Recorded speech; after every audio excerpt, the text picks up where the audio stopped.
President, I ask unanimous consent that the quorum call be suspended. Without objection. Mr. President, I am here on behalf of the millions of working people in this country who are out of time, who are out of luck, and who are just about out of hope. I'm here on behalf of the millions of working people who have borne the worst of this pandemic, the people who got sent home back in March and April and May, when other businesses got to stay open, when companies like Amazon and Facebook were making billions of dollars. These are the workers who lost their jobs, the workers who lost their pay, the workers who said, "Too bad for you." These are the people who right now are missing shifts at work to try to care for kids who are distance learning because of COVID, who are trying to care for a relative who may be sick. These are the people who are always asked to make it work, who are always asked to hold it together. And you know what, Mr. President? They do. These are proud people, the working people of our nation. These are strong people. These are the people who have rallied to this nation's defense in every hour of need, in every moment of danger, who have sent their sons and daughters to go fight our wars, who have given their time and their talents and their treasure at every opportunity for this nation. And now, Mr. President, they're in need. They're the backbone of this nation, and now they are in crisis. I'm talking about the 8 million Americans who have fallen into poverty since this summer. 12 million families, working families, who are now behind on their rent. The 35% of working families in America who've had to go ask for food assistance in the last couple of months because of this pandemic. Those are the people I'm talking about. I'm talking about people like Susan, who's a single mother, working mother from my state. Northeast Missouri is where she lives. She wrote to me the other day that she's trying to homeschool her kids who are home because of COVID. Of course, she doesn't have internet because she's in a rural part of the state, so she doesn't have broadband. She's trying to feed her family. She's trying to stay up with her job, but she's got to miss shifts at work because she's got kids at home whom she's trying to homeschool and supervise. Now she's fallen behind on her rent. She told me, and these are her words, "I'm not asking for a handout. I'm just asking for a chance to get back on my feet." You know, earlier this week, a friend of mine was down in southeast Missouri, the boot heel of Missouri, a town called Charleston, helping distribute food to families in need. He said that there were 30 church groups, 30, who lined up to come get food for their congregations, and over 60 families, this is a small town, Mr. President, over 60 families who stood in line. And as they were loading food into the trunks of people's cars, many of them were crying. What these people ask for, what these Americans ask for, is not for government to solve all their problems. It's not for government to give them a handout. It's a chance to get back on their feet, a chance to provide for themselves, a chance to recover when they have been asked, again, to sacrifice so much. And that is why the least this body can do is to provide direct relief to every working American who needs it. What we did back in March, that every senator voted for, $1,200 for every working individual, $2,400 for working couples, $500 for kids and dependents. It's the least that we can do. It should be the first thing that we can do. And as these negotiations drag on and on, fixated and focused and hung up on who knows what issues, let's start with this. Let's send a message to working families that they're first, not last, that they are the most important consideration, not some afterthought. Let's send that message today. Surely we can agree that the working people of this country deserve relief. And if we're going to spend hundreds of billions of dollars on bailing out this, that, and the other, surely we could start with reasonable, modest relief to the working people in need in this nation. What I'm proposing is what every senator has supported already. This year, what I'm proposing is modest compared to the scope of the need.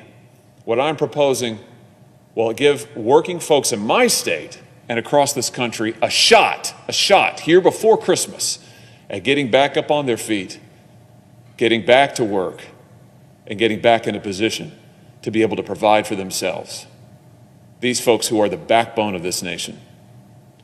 And so, Mr. President, I'm here today to ask that this body take up and pass this relief measure, $1,200 for individuals, $2,400 for couples, $500 for kids.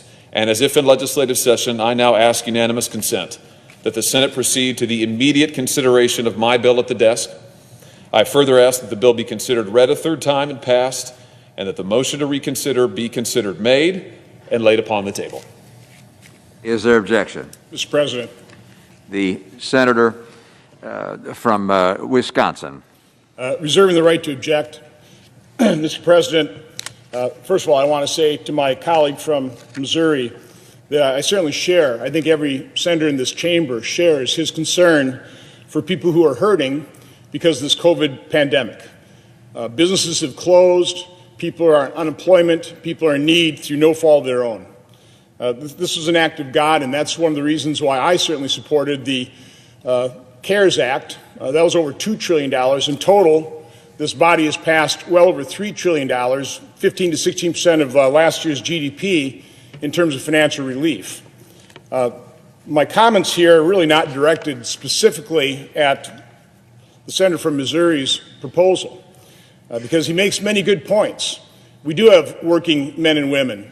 We have households that, again, through no fault of their own, are struggling, and we need to provide financial support. I think my comments are, in some respect, more general from a standpoint of how we've done that. And as I've explained to my colleagues in conference, by and large, the initial relief packages here were a shotgun approach. Now, we had to move fast. We had to do something big. We had to make sure that markets wouldn't seize, that financial relief could be sent to people very quickly. And so we passed over $3 trillion in financial relief. I knew it would be far from perfect. It was far from perfect. But now we've had a lot more time.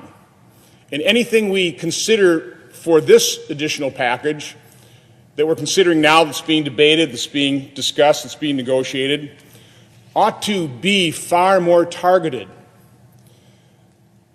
One of the reasons we are currently $27.4 trillion in debt, which is about 128% of last year's GDP. If we do this bipartisan deal, another $1 trillion, we'll be $28.4 trillion in debt in the next 3 or 4 months. That's 132% of GDP. When I came to the Senate, we were a little over $14 trillion. Our GDP was over $15 trillion. We're actually below 100% of GDP. Now, I know I'm using a lot of numbers right now, and I'm going to use more because that's part of the problem, and one of the reasons we are $27.4 trillion in debt is we only speak about need, we only talk in terms of compassion. We all have compassion. We all want to fulfill those needs. We just don't talk in numbers very often. We don't analyze the data. We don't take a look at what we did in the past and see, did it work or didn't it work? What was spent well? What was wasted? So let me, I didn't have enough time to do charts. It'd be a little bit easier. So let me go through some numbers, and I'll go through slowly so people can understand at least my perspective of why I am so concerned about our nation's debt, the fact that we are mortgaging our children's future.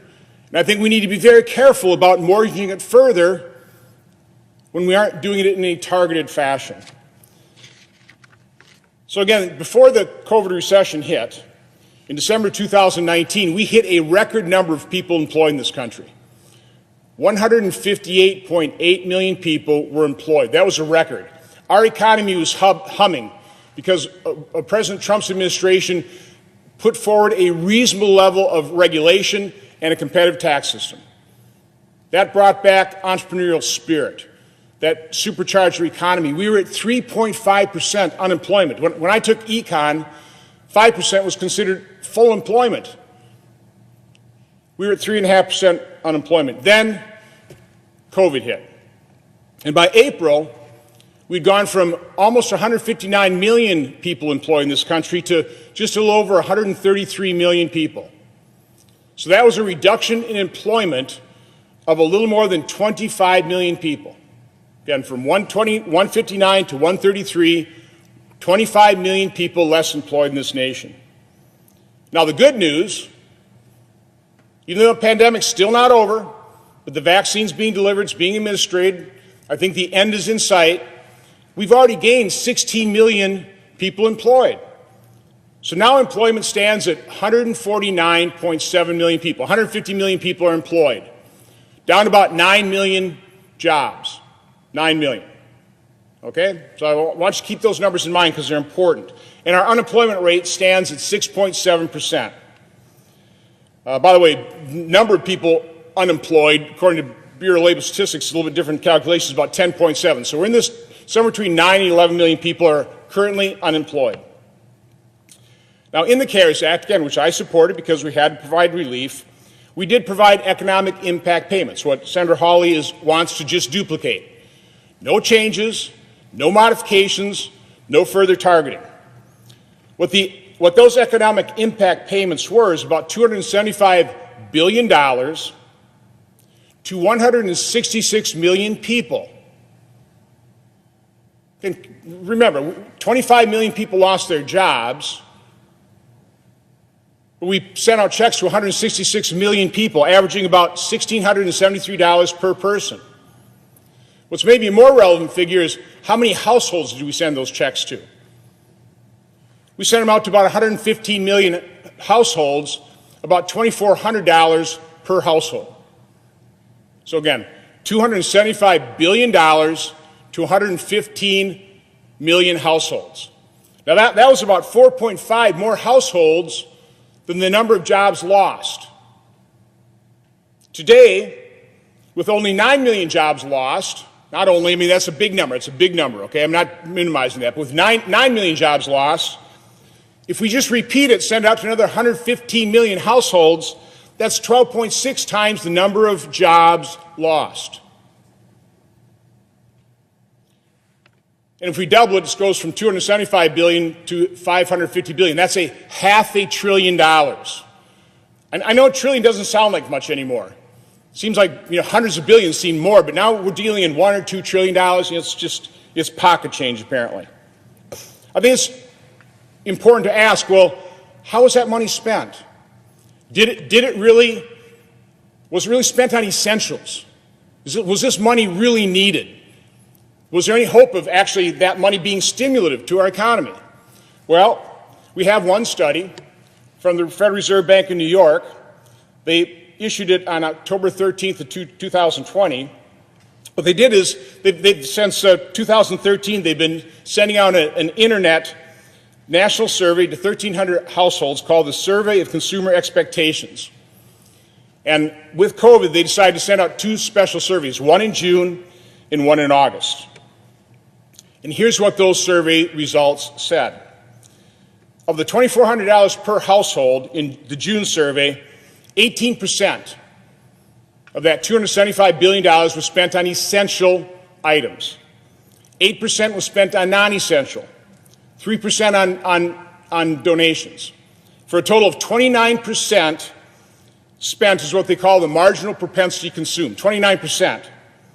The other 71%, equally divided, 36% of that was saved, so our nation's savings rate has increased, and 35% went to pay off debt, credit card debt. They also asked the same question of what happened to the unemployment payments.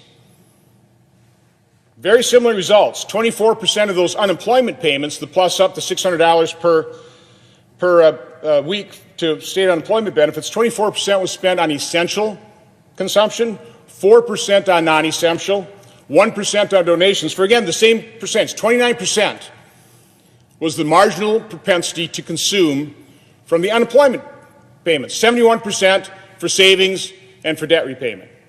Now, they've also looked ahead, assuming that we're going to do another round of stimulus checks.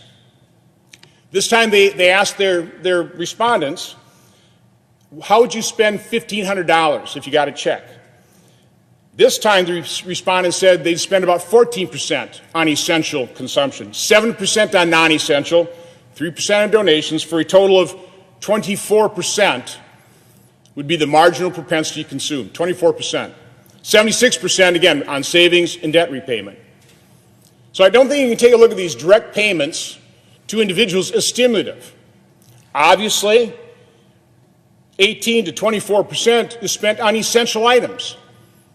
We ought to figure out how to provide that money so that people can spend it on essentials. Again, that's only 18 to 24% maximum. I do want to talk a little bit about past stimuluses. I personally don't believe they do much to stimulate the economy. I think the best way to stimulate the economy is, again, what this administration has done. Lower regulation to a reasonable level. Nobody argues for no regulations. We need a reasonable level. And have a competitive tax system. I fear in next administration we may just repeat the mistakes of the Obama-Biden administration. And here's the proof of their mistakes.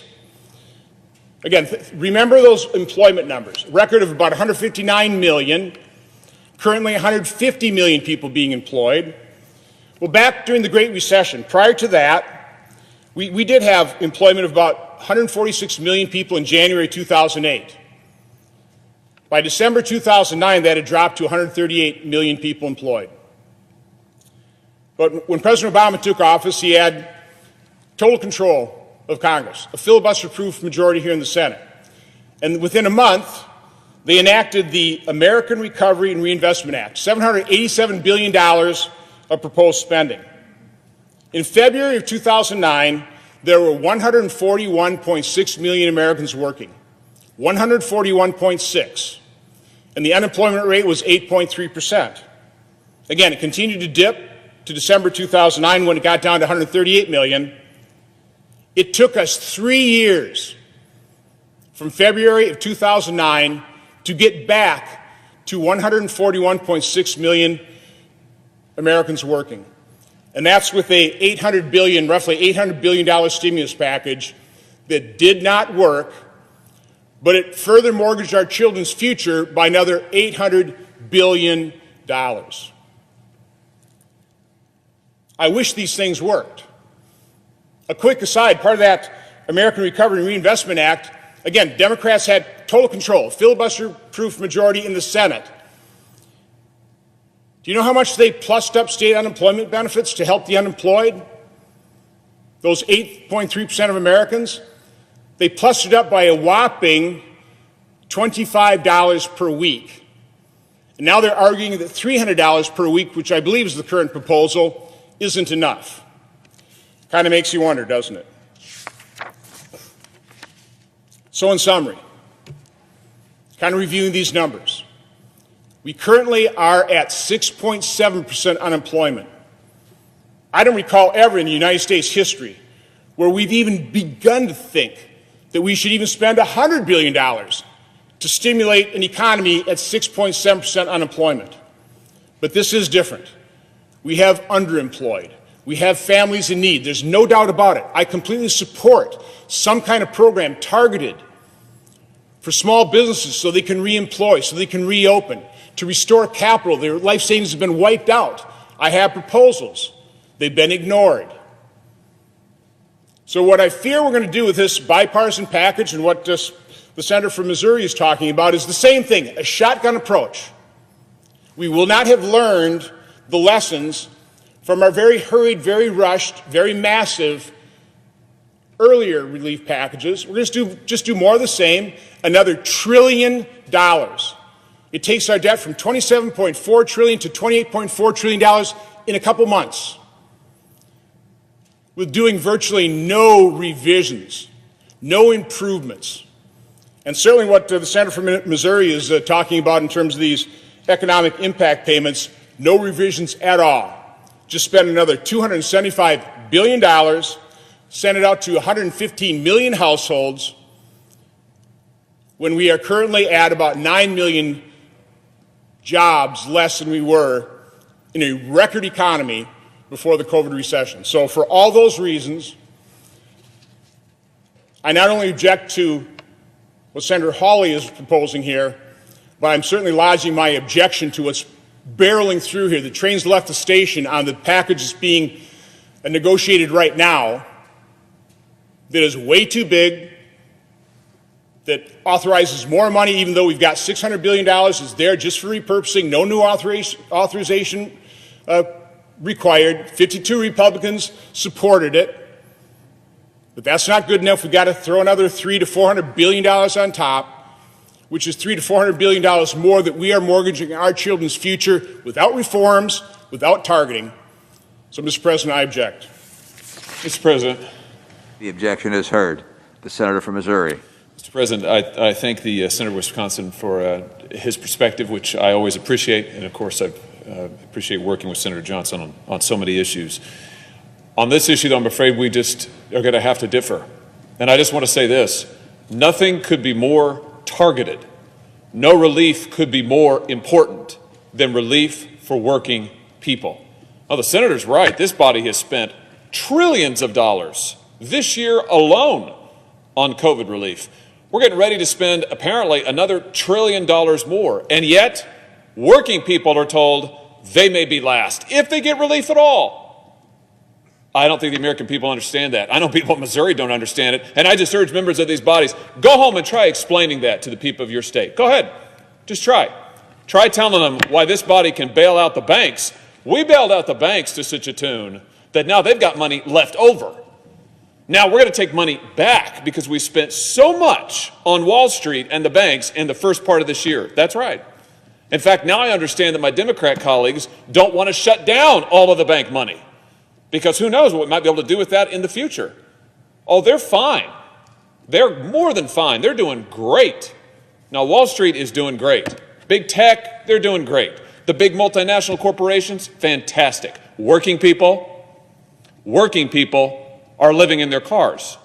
Working people can't go to the doctor. Working people can't pay their rent. Working people can't feed their children. They should be first, Mr. President, not last. And it is no answer for this body to tell them, go get on an unemployment line. Really? That's the response? Go get in an unemployment line. Now, the working people of this country, frankly, deserve better. They deserve to be the top priority, just like they have made this country the top priority in their lives and their families. This is not the end of this fight, Mr. President. I'm here right now on this floor. Senator Sanders will be back in a matter of hours to ask again for the same measure. Again, I've been proud to partner with him on this effort, and I will keep working with whomever it takes, for however long it takes, until we get the working people of this country relief. Thank you, Mr. President. I yield the floor.